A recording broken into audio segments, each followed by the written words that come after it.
আছেন? এনাকেই তো বেশি দেখা গেছে। এটা কি মেসি আমাদের? এটা হচ্ছে আমাদের মেসি। ভালো প্রশ্ন করেছে। এখন দর্শকদেরকে শুনতে বলবো, এসেছিল মেসিকে দেখতে, এই ছবিটা দেখে কি জিজ্ঞেস করতে বলো, কি ছবিটা দেখে কি জিজ্ঞেস করছো তুমি?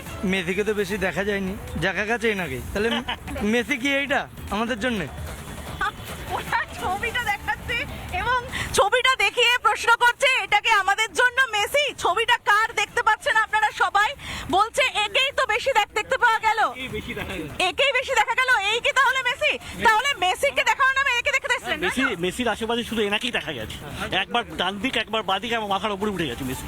ওনাকে বেশি দেখা গেছে ছবি তোলার জন্য, মানে মেসির আশেপাশে এনাকেই দেখা গেছে, আর কাউকে দেখা যায়নি। যে আর আজকে মেসিকে ডেকে এরকম মানে সবাইকে হেনস্থা হতে হয়েছে। শুনছি নাকি 2026-এ রোনাল্ডো আসবে, যেন রোনাল্ডোর জন্য না আসে কলকাতায়। এই একটাই কথা বলবো। বেশ, শুনতে পাচ্ছেন কি ভয়ঙ্কর কথা বলছে।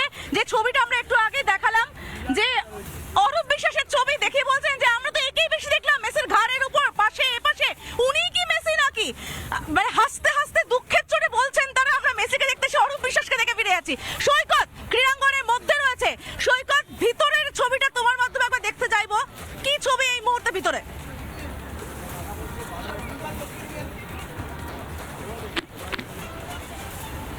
দেখো, ভিতরে যুব ভারতী ক্রীড়াঙ্গনের ভিতরের চিত্রটা আমার ভিডিও জার্নালিস্ট ওয়াসিম আহমেদ দেখাচ্ছে। গোটা স্টেডিয়াম ঘুরিয়ে দেখাচ্ছে যে এই স্টেডিয়ামেই লাস্ট কয়েক দশক ধরে যেভাবে আমি গ্যালারি এবং যে ধ্বংসাবশেষ সেই চিত্রটা দেখাতে বলবো।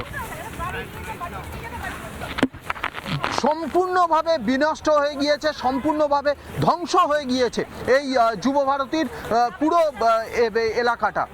এবং সবথেকে বড় বিষয় যে এই যে যুব ভারতী ক্রীড়াঙ্গন, যেখানে একের পর এক ডোমেস্টিক ম্যাচ শুধু নয় একাধিক ইন্টারন্যাশনাল ম্যাচ খেলা হয়েছে, সেই যুব ভারতী ক্রীড়াঙ্গনের আজকের এই অবস্থার দায় কার?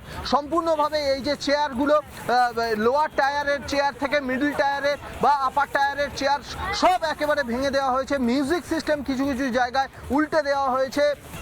মাঠের ভিতরের যে চিত্রটা বা মাঠের ভিতরে যেখানে খেলা হয় অর্থাৎ প্লে গ্রাউন্ড যেটা, সেখানে যত্রতত্র ছড়িয়ে রয়েছে ভাঙা চেয়ার।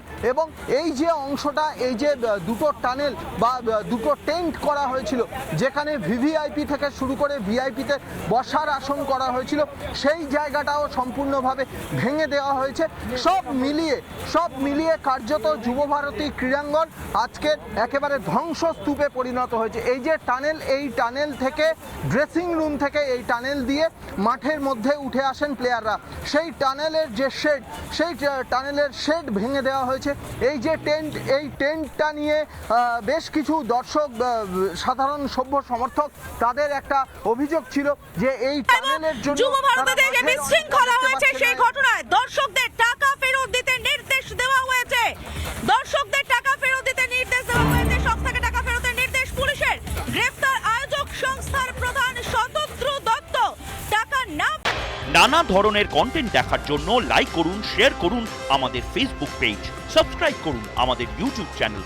পাশাপাশি অন্যান্য ব্রেকিং নিউজের জন্য অবশ্যই চোখ রাখুন রিপাবলিক বাংলায়।